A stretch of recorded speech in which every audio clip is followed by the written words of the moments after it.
This is the Digressio podcast of Roman Roads Press, helping Christian families inherit the humanities. I'm Cooper Salmon. I do video and marketing, and I'm here with Daniel Fukushon, the founder of Roman Roads. Glad to be here.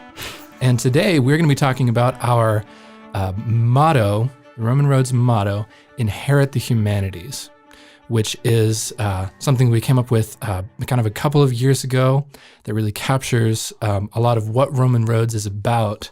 But we realized in a discussion a couple weeks ago, there's really a lot there. There's a lot to unpack. So what does inherit the humanities mean? Well, inherit the humanities is what I think is a great explanation for what is a classical education. So over the last 5 to 6 years, as we have been traveling to homeschool conventions, talking to a lot of different classical educators, I've made a point of asking every educator that I could what a classical education is. And I started this because I wanted an answer for myself. I didn't have a clear, concise answer.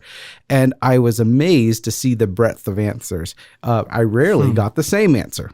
And there's, of course, a lot of overlap. And I think that that's on purpose because of the nature of, I think we'll unpack that a little bit, but the nature of a classical education of the humanities means that you can't it's not something new that you can perfectly define.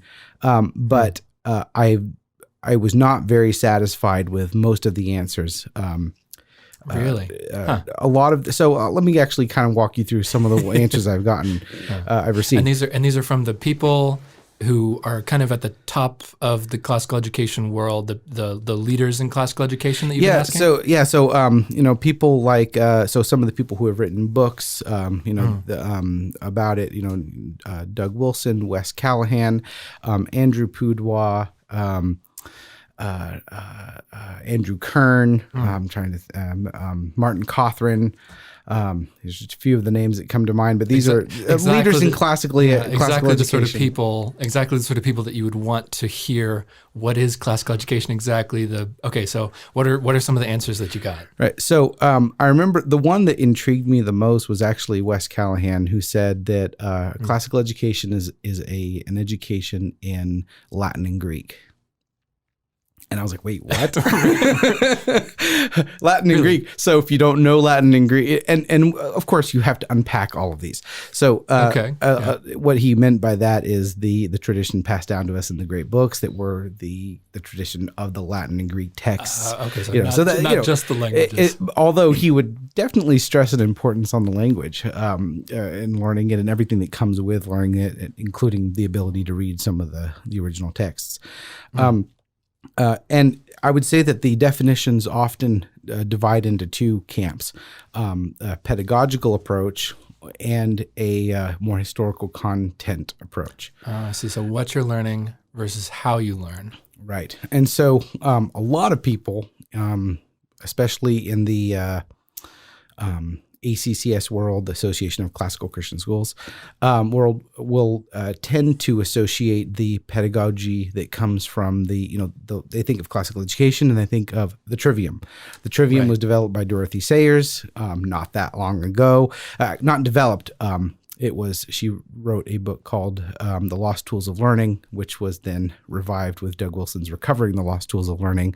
And it is a pedagogy approach that we now often associate with classical education. And I don't think it's the best explanation to say what is classical education. It's good. It's useful. The stages of learning of the trivium are useful are a useful tool. But it's ultimately a new take, a new innovation, some good observations of human nature and basing it off of there was the trivium and the quadrivium in the Middle Ages, and that does apply well to the high school years in particular. Basically 2nd through 12th grade is where that's most often applied. Another common definition is that I appreciate a lot is that put out by the Circe Institute, which is cultivating wisdom and virtue. Classical education is an education that is a cultivation of wisdom and virtue. And I think that's a very good working definition of a classical education. Interesting. So classical education is the cultivation of wisdom and virtue. That's an interesting take. Yeah. Huh. And that has a, I would be in that direction. That has a somewhat of a pedagogical lean, but also a content, you're leaning onto content and pedagogy. It's definitely oriented towards the student and not the results or practicality of such an education, but it's about spiritual development. It's about the person. Student. Interesting. Well, that's and that is you would say that is their take on the answer to the question, what is classical education? Mm-hmm. That's their motto as well. That's very, very pedagogical direction, the telos of the education, what's the end, and very far from because that's an interesting take, which we might dig into more, but maybe you're... So that's goes to the purpose of education and less of the how. So I'd like to propose not a competing, not a they're wrong and I'm right, but an additional view of answer to what is classical education, in what has become our motto, our phrase, inherit the humanities. And what I appreciate about that is that there's often the question of what is the humanities? What should we be studying? Many people look at classical education and they're like, well, who says we should be studying that? And what if I'm Chinese? Should I be studying these Western guys? These kinds of questions come. And I think there's a principle in that, if you unpack that phrase, that would apply to an alternate universe even. If there was no Aristotle or Plato, you could still take this definition with you. So inherit the humanities is a verb to it's an imperative, inherit, but it points at, and then to the object, humanities, and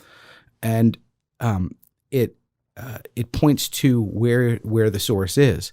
So if you have an inheritance, it's something that is your birthright. It's something that you have to receive. It's not something you passively receive. You have to step into it. You have to sign the papers. You have to take possession.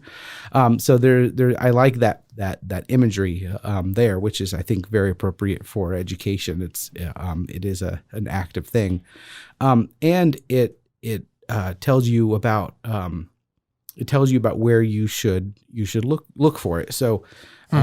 There might be things of good value. If we have a great books list, and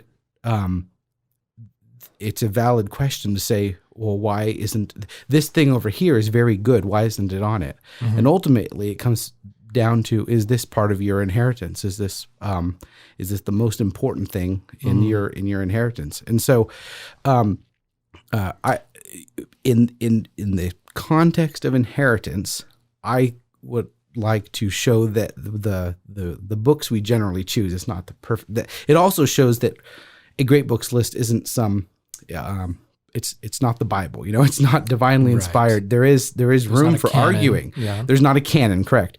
But so there is room for saying, hey, this should be included. Our great books list has a few omissions and a few things that maybe should be moved around, and maybe our great grandkids will be modifying it a bit. There is some room for that. But if you have a rubric for it, I inherit the humanities. That definition of classical education gives a framework for why we chose the books we did choose to include in our canon, lower C, in our list of the great books, and of how we approach classical education as a whole. And so I actually would like to kind of go in that direction of doing a short defense of why, of basically putting that definition to the task, putting it to use. Okay, interesting. So you would say that your take on that this question, what is classical education? You would say that classical education is inheriting the humanities. I'm interested. I don't think I've ever heard you actually put it that way and connect the motto to this question of what is classical education. interested, unless you want to take this a different direction, if you don't mind my digging into that a little bit. Yeah. Go ahead. So the two camps, how we learn pedagogical versus content, which is what you're studying. That seems to be very much in the camp of what you're studying, the content, the humanities, which in the very definition of that word seems to limit, or at least emphasize, if not limit it to great books and philosophy and literature. It certainly puts a great deal of emphasis on those, the great, like that subject, that topic. Right. Do you think that there's a pedagogical element to your definition of classical education? Well, I think those are maybe slightly two different questions, but so inherit the humanities,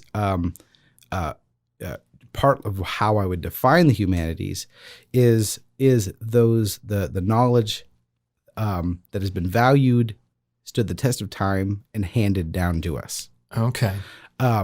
Which is an interdisciplinary approach. So, but it also, if the handed down is important. We publish calculus, and our approach to calculus embodies the inherit the humanities motto. Mitch Stokes, the author of our calculus text, says the history of math is math. How do we, as classical educators, come to calculus? We come to calculus by saying, what is our inheritance? It's how we understand science and math, and the STEM fields, the traditional humanities fields, the great books. It's an integrated approach that does not say calculus, physics live in a vacuum. They are truth in by themselves. They're embodied in inheritance. They're embodied in history. They're embodied in how we have gotten them. And so the pedagogy attached is that you can't understand a subject without understanding where it came from. You can't just say, you don't have a lawyer say, hey, this is yours. Why? Well, your great Aunt Susie, who you've never heard of, it's yours because, and it's part of understanding that context. The inheritance assumes that lineage, that connection, of where you're getting it and why you're getting it. And so the way we approach our subjects is not just, here's what you must learn, and it's valuable because we say so, or it's valuable because, insert any reason other than connecting it back. So it's rooted. It's rooted in history. So calculus, we start calculus. The Mitch Stokes's text starts with the Greeks. You're learning about Plato and Aristotle in the first chapter, and you really are doing calculus. And he I've in conversations with him, he's talked about how he'll quote a famous physicist, who says that string theory has been stuck for the past 30 years or so because we have a generation or two of scientists who haven't inherited the humanities, who don't have that interdisciplinary approach to subjects, and so they're unable to understand some of these very advanced aspects of their fields, and especially as it relates to other disciplines, because they are viewing it in isolation. They're really good at what they do, but they don't understand, like he would say, that the history of math is math. It's absolutely essential to understanding. So it does affect pedagogy. And that's where the more I think about it, the more I think it fits. Inherit the humanities is the key to understanding the rubric of how we approach classical education and do classical education. Okay. So that is an interesting direction. So what you mean by humanity, even by what you mean by humanities, is actually this broader interdisciplinary approach, connecting all areas of study. Right. And even because calculus is a new form of math, hasn't been around for very long. So, so you're saying that humanity, that it is part of the humanities, like math, a hard STEM. is part of the right. humanities according to this approach. So calculus was developed by people who did have an interdisciplinary approach and who didn't view math as a separate field. Right. If you're looking at the ancient Greeks, they certainly didn't separate these fields, right? So the math is a major part of the quadrivium, of course, and so there is. Again, the seven liberal arts. The seven liberal arts. Again, to quote Mitch Stokes, he believes that the recent divorce in the Enlightenment between the humanities and the STEM fields is doing both a great disfavor. So his mission is to teach liberal arts students, who traditionally view these things as separate, to truly integrate them. This definition fully embodies those fields that are often viewed as, that's not humanities, as literature and poetry and it's also the beauty of math, of including calculus, interesting, and physics and all of the really all of the human nodes of knowledge. All the humanities is comes from the root human, related to human. It's human study, human knowledge. So there's really not much truly excluded. Okay, interesting. So this view of the humanities is of this history, this philosophy as being kind of the core. That you're emphasizing the core of education, that philosophy and theology, what we would typically think of as more standard humanities, as connecting everything. Even science and math are connected into a cohesive whole through the humanities. Is that kind of what you're saying? Is that an accurate way of trying to picture it? That all of these different studies that go in that we very typically think of as different realms of knowledge. Math doesn't have much overlap with poetry. Most people would assume. So they're all connected. Yeah, they're all connected. They shouldn't be treated as separate, individual, disconnected fields of study, but they're all interconnected. So one of the practical elements of this is, isn't that overwhelming? So what do you decide to teach? At least there's the relief of, if I'm a math major, if I'm a math guy, I can forget about all the poetry and just focus on the math. There's a little bit of that relief when you separate it out. And so if you have to study everything, that sounds very much like a generalist. So there's an integrated approach to specializing, where you can, that's why it's so important to have certain foundations before you specialize, is actually the way to go about it. But to kind of back up a little bit, if what do you decide to put in your curriculum? What do you decide to do? Especially if you're trying to integrate all this. And that's where I think the word inherit is so important. It doesn't place the stress on this objective, let's put this on the table, analyze it, and decide if it's good. And if it's good, it should be included. Rather, where does it come from? Who has it affected? How has are we standing on its shoulders? I see. And there can be good things that don't deserve our same attention. That's where that word inheritance, I think, is just helpful. It's like, well, is it part of our inheritance? Doesn't mean that something that's isn't good, but it helps us divide and parse out what is and isn't good. I see. So what should or shouldn't be included as essential to a curriculum. Right. Where it comes from. So I guess that the picture that suggests to me is inheriting these things that have come from that have come before from past generations that have been passed down to us, as opposed to, that's like an inheritance, as opposed to just sort of winning the lottery. Like there's this thing, it's nice. It doesn't necessarily have a reason for coming to us, particularly as opposed to this thing that all of the great thinkers, great writers, great philosophers and theologians of the West have developed and been working on these ideas and these books and these these works and passed that on to us. It's ours to inherit. It's not just something good out there that's impersonally. There's a personal connection to us as Americans, as people who, as Americans, as Christians, something for us to value. Right. And so that would be a good segue too. You know, so who are we here? You know, so we're Christians. We're in the West, and you know, our flagship product is old Western culture. It's like,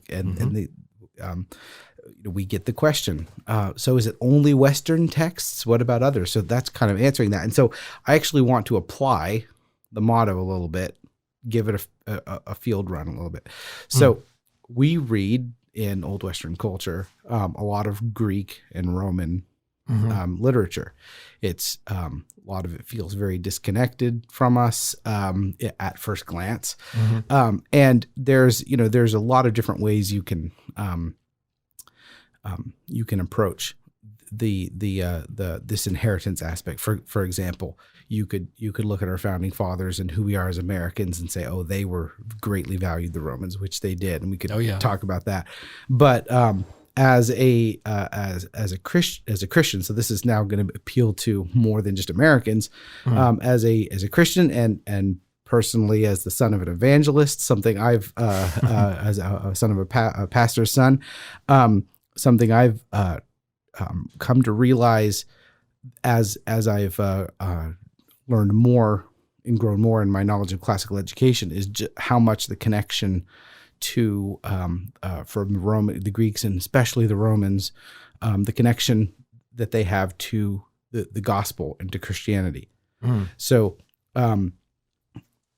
we could say, a lot of people here, well, the early church fathers appreciated the Greeks, but it's much more fundamental than that.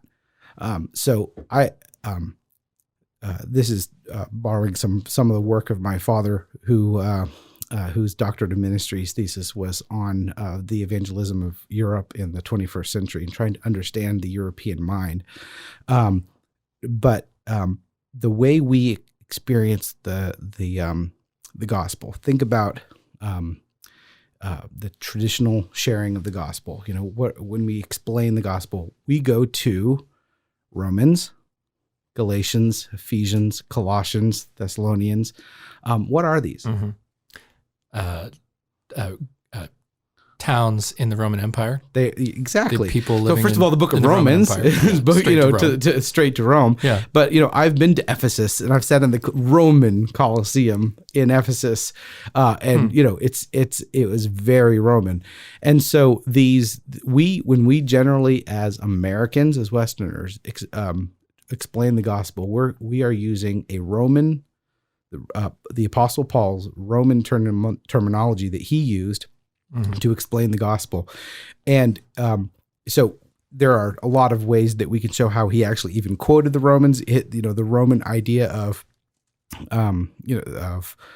a body, so the church is a body. If one member hurts, they all hurt. That's a Roman idea of a Roman colony. That's something that the Romans understood. That wasn't Paul inventing a metaphor. He was borrowing a metaphor. There's aspects of the Aeneid where, Wes Callahan explains in Old Western culture how, the Old Testament had prophecy and the pagan nations had these longings, as he's quoting C.S. Lewis there. Jupiter's prophecy to Aeneas saying that, he would found a kingdom, a nation, world without end. And we hear, oh, wow, now I recognize some terminology from the Apostle Paul. He's basically saying, this is not the... it's, you're right to long for these things, but it's the church, it's Christ, it's not Rome, it's not Caesar. So these were things so we understand the gospel in Roman terms. And it comes back to, there's one gospel message, but there's three general ways that people experience the effects of sin and salvation. And as Americans, we have a very, very, most nations have more of a mix, but as Americans, we are very much a legal Roman understanding of, and we experience the effects of sin and salvation from a very legal and Roman perspective. Interesting. We think of justification. What's salvation? It's a court scene. Roman court scene where you are said you are, the penalty's taken away, you're justified, you are made right, you are guilty versus not guilty. We talk about the gospel in terms of if you were, the two questions, if you were to die tonight and find yourself before God, he said, why should I let you into heaven? I'm a good person. No, God's all these questions about surrounding foundations are very Roman, very legal based questions. Interesting. It was funny to me just a small tangent. It was funny to me, learning about other ways of thinking about salvation that had been so exclusively, especially as a Protestant, that had been almost exclusively the only way that I ever thought of salvation, as this metaphor, that metaphor of guilty in a court, right, or of that, or as owing a debt or something like that. Whereas other cultures like the Eastern Orthodox or the Old Testament will have different metaphors of being captured by Satan, or by the Old Testament talks about sin as a burden instead of a breaking of a law. Anyway, so but think of it in particular ways, and you're saying very Roman influenced ways. So we're very Roman. The most, like you mentioned, most of the Eastern nations are have a instead of a guilt innocence, it's a shame honor. So they experience the effects of sin, and all of this is is very much present in the Bible. But we tend and we emphasize certain parts because of our worldview, our outlook. Yeah. So to be there's in Muslim culture in particular, that's a very, very strong. They experience the effects of they'll read biblical passages that just pass us by, and for example, the parable of the prodigal son. Oh yeah. There are elements that there's a missionary who had to write under a pseudonym. I think it was Mueller was a pseudonym who unpacked some of these passages from a Muslim perspective. And I've read that parable many times, but he showed details that the father hiked up his robe and ran towards his son and put a ring on his finger and fattened the slaughtered calf. And we're like, a party. And he's thinking, no. He was honoring his son, and he was even showing a proud father in the Middle East would have stayed and wait till his son came to him, but he hiked up a sign of dishonor, but in a way to honor his son. And then the other brother was offended by that, there's that great aspect of salvation was showing honor to him. He didn't say, I forgive you. He put a ring on his interesting. On this his actual, finger. not just a wiping out a debt, but an elevation, and really emphasizing God's humility and being able to come down to our. Okay, very interesting. Yeah, and then the other one that is more in the southern hemisphere, the African nations in particular, is between power and fear. So they experience the effects of sin are fear. And that you have all the black magic and the witchcraft and all that, which is surround, that's the effects of sin for these cultures, and to be liberated from that is to be liberated from fear. And I have seen this. I was in my teens. We were in South Africa. I was driving south of Durban, and you could see out in the distance these green patches in a desolate gray, almost basically desert. You see these patches, this oasis of just green. And we asked the guy who was driving us, what's that? Is that, some park? He's like, oh, those are Christians. That's a Christian farmer. And what? And we were like, yeah, exactly. Okay. We were like, well, what do you mean that's a Christian? The Zulus were fearful of prosperity. They were fearful of being having more than their neighbor. That they were fearful. They were very superstitious, and it kept them. They were so a green, prospering farm was they were afraid they would be. They would come under some curse. They were living in fear, and it was affecting them directly. Yeah, Christians so it's kind of a liability to be prosperous. Yeah, yeah. Well, it has. They explained it in more detail, but how it's part of the Zulu culture where you're under a kind of curse if you are more prosperous than your neighbor. If you have too much, it's sort of a karma, luck type of thing, and so they're just afraid of it. These Christians are liberated from it, and they just, without fear, prosper. And you can see it from miles away. So we don't think about that. It's just at all, that's not how we process. We do salvation. have some of the guilt, shame, the shame, honor. Teens know what that is. As Nate Wilson, used the phrase "cool shaming." There's aspects of that, but the fear, the power part is probably the most foreign to us. But this is a tangent to show. It's difficult to understand. These are the tools of an evangelist to understand. If you take American evangelism literature and you go to Africa or Europe or the Middle East, and you approach them with the things that would make an American think, you're understanding your culture and not theirs. So first, understand who you are. That gives the ability to understand from that perspective. That self-awareness, Calvin starts his institutes that's exactly what I was thinking. Knowledge of God is knowledge of man, and knowledge of man is knowledge of God. So knowledge of self is very important. So we have to. You have to understand that you're coming from somewhere, that you are not this objective point where you are completely neutral on every issue. Right. As a culture, we think through things in ways that are different than other people. Right. And that's okay. Yeah. So to kind of sum it up a little bit, if you understand classical education as inherit the humanities and you start applying it, you guarantee it will be shocked at how Roman you are. And when I say you, I'm talking to American Christians in particular.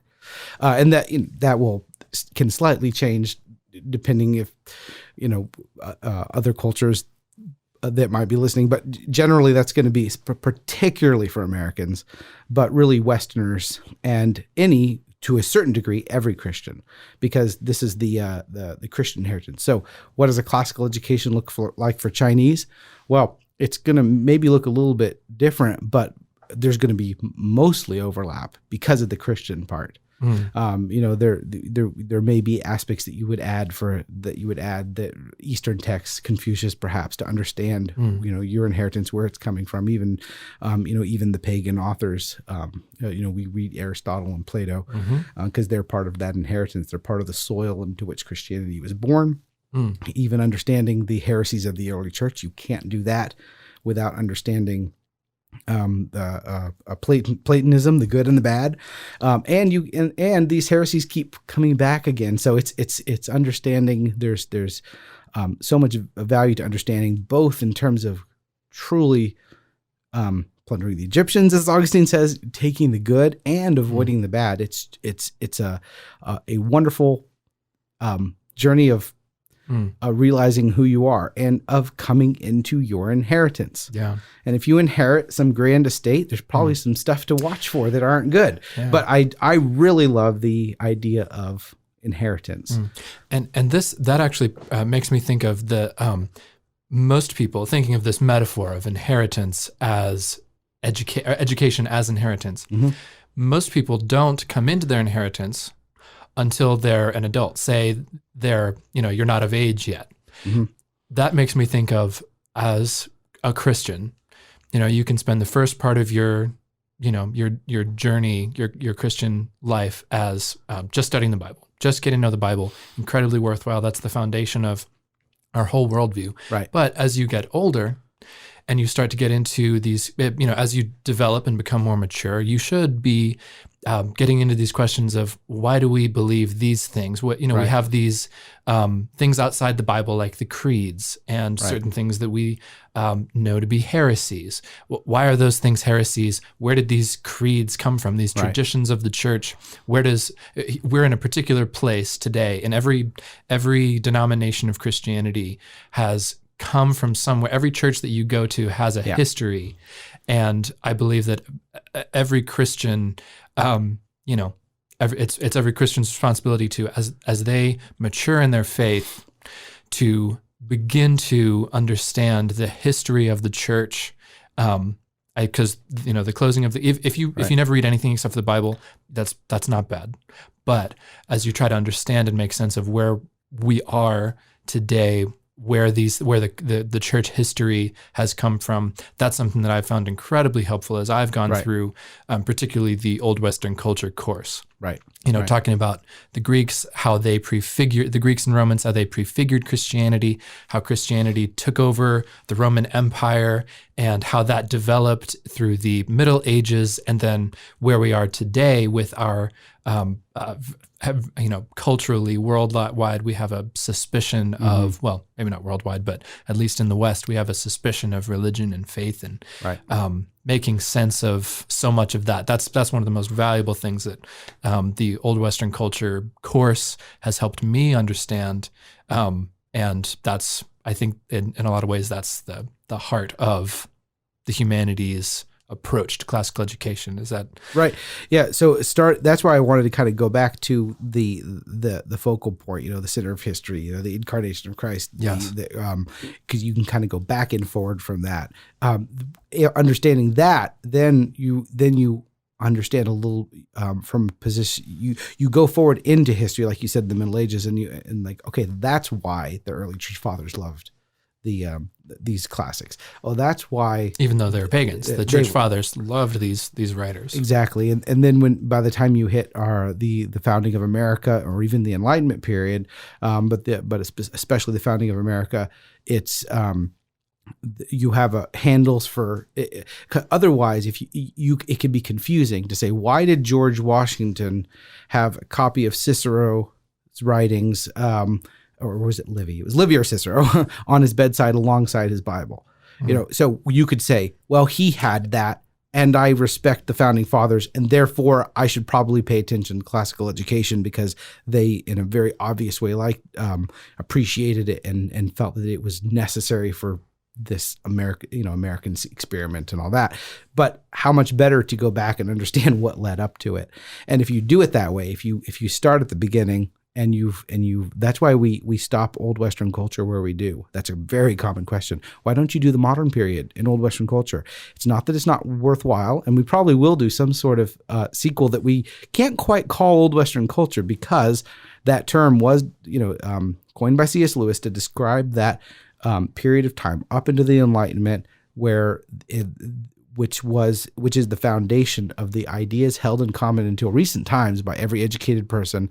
But it's a platform in a very practical sense, from a pedagogical sense, from an apologetic sense, from a worldview sense. I could go on. It's a platform for understanding, studying, analyzing modern times, and then the days we're living in right now.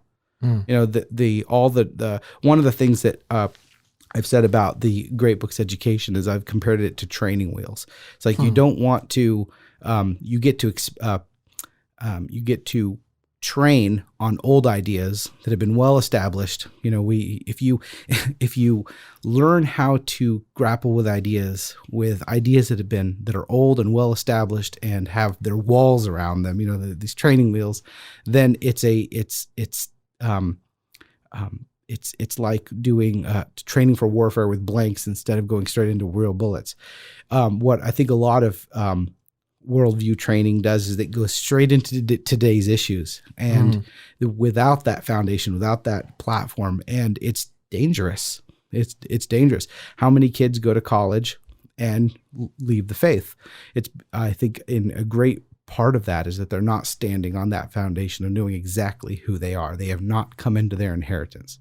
So inherit the humanities. I think what I think is probably the most helpful way to understand what classical education is. Okay. Interesting. Now, I do. So a couple of those things, we've been emphasizing this connection between the pagan authors of the West, and how important those authors, even though they're not Christian, how important they are to Christianity. Right. I feel like there's some members of our audience who might hear, okay, George Washington had Cicero, either Cicero or Livy, because we can't remember which one. But I think I remember you saying Cicero. Yeah. But he had Cicero and the Bible on his nightstand, side by side. Does that might feel a little sacrilegious?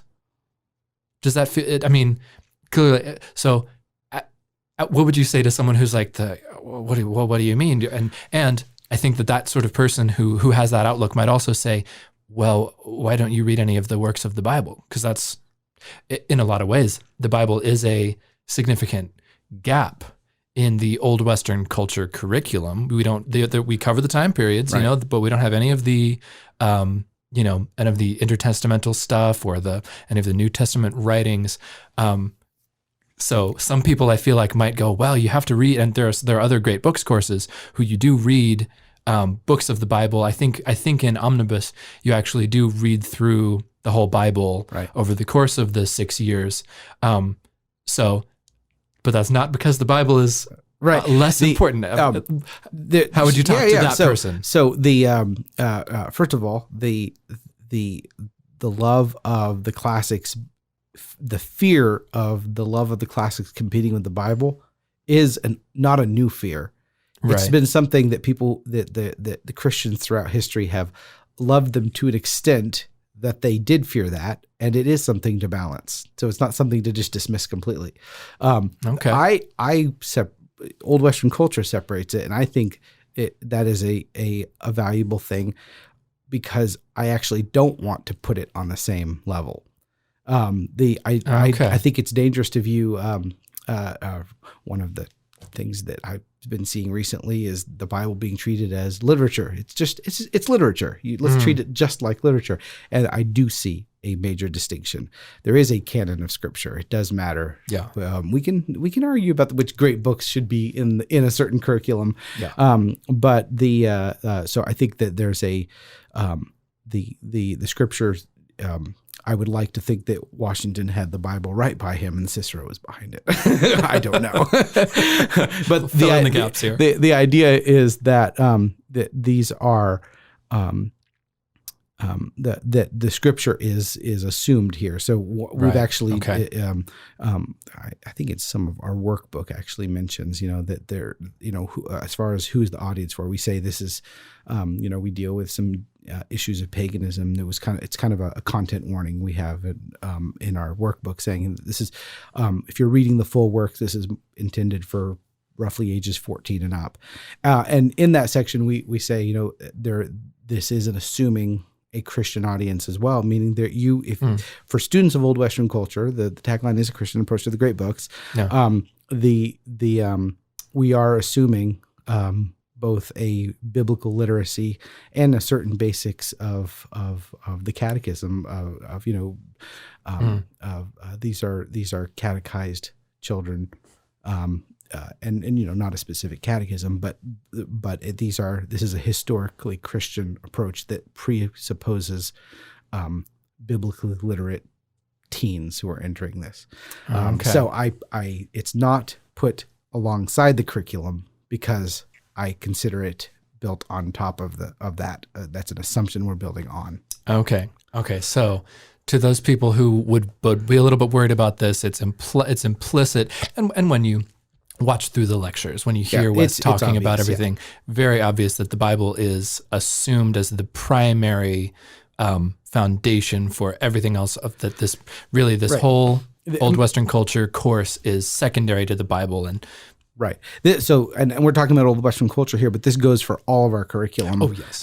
It's we don't have a lot of our curriculum. A lot of Christian curriculum will be Christian by adding Bible verses to the curriculum. right, just tacking it on. We don't do that. We have a presuppositional Christianity. That is I think far more powerful.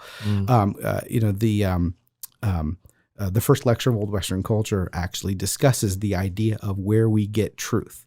And there is a certain great books conversation where this synthesis of the ideas of the past bring you to truth that we reject. And Wes Callahan is talking about that in lecture 1. Where do we get in truth as Christians? That comes from the revelation of God through Scripture, and all of this we are viewing all of this great conversation in light of Scripture. We don't arrive at truth by, it's an average of the great conversation or anything like that. Right. It's we're Christians first and foremost, and it is we're basing it on Mm-hmm. revelation, not on Right. that's Just as the source of rationale, truth. reason. Yeah. I think I remember that. I think I remember hearing that one of our textbooks, the author, when he was starting on it, he started writing this textbook by reading the whole Bible. That's just very much the whole. So that's the outlook that's our of Roman rhetoric roads. textbook. Yes. It's one of the appendixes is every speech in the Bible. We're basing it off of that. So one of the appendixes is the curriculum was written first by analyzing the entire Bible by going through it. So yes, that is, but we don't have the Bible verse for each lesson. It is a difference, and I think it's assumed a more mature.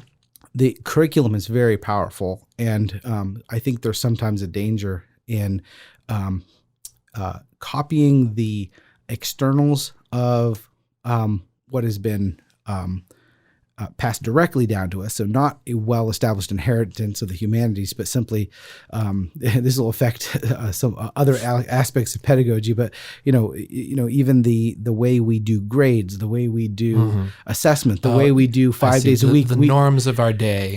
There are norms that we have that Christians in the last 100 years or so, in particular, have accepted without thought, and we've tacked on Bible verses and said, now that's Christian curriculum, that's Christian education. But there are so I that's why I think curriculum is very powerful.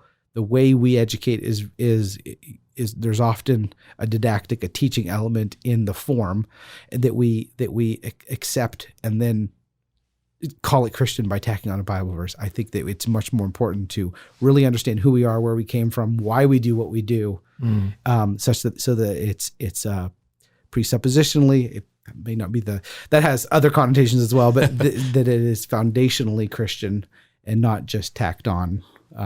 I see. So a pagan philosophy course with a Bible verse tacked on. So the approach is fundamentally non-Christian, or even sometimes antithetical to Christianity, but we just tack on a little bit of a little Post-it note on top. Right, and the result is that I believe that as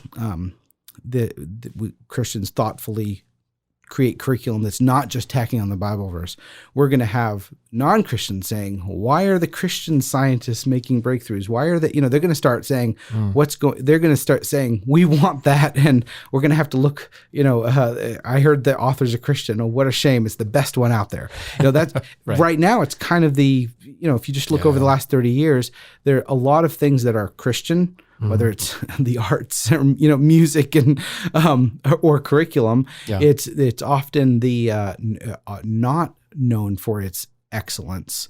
Right. It's known for being a poorer copy of the world with the Bible verse on top. Right. And often some, especially a course like a Christian worldview course, it is very Christian, sort of, but really fails to delve into the subjects themselves. Either it's a poorer version of the original pagan one with a Bible verse, or it is Christian and it basically says why you should hate all art or something like that. Why all art is So that's another camp that I've seen some kinds of Christians can go in that direction of not actually learning, not actually appreciating some of these things. Right. It's an answer key, which ends up being legalism very easily. Right. The reason curriculums are legalistic is because if you say, here's what you're supposed to believe, then at one point kids are saying why. That's the reaction to legalism. Yeah.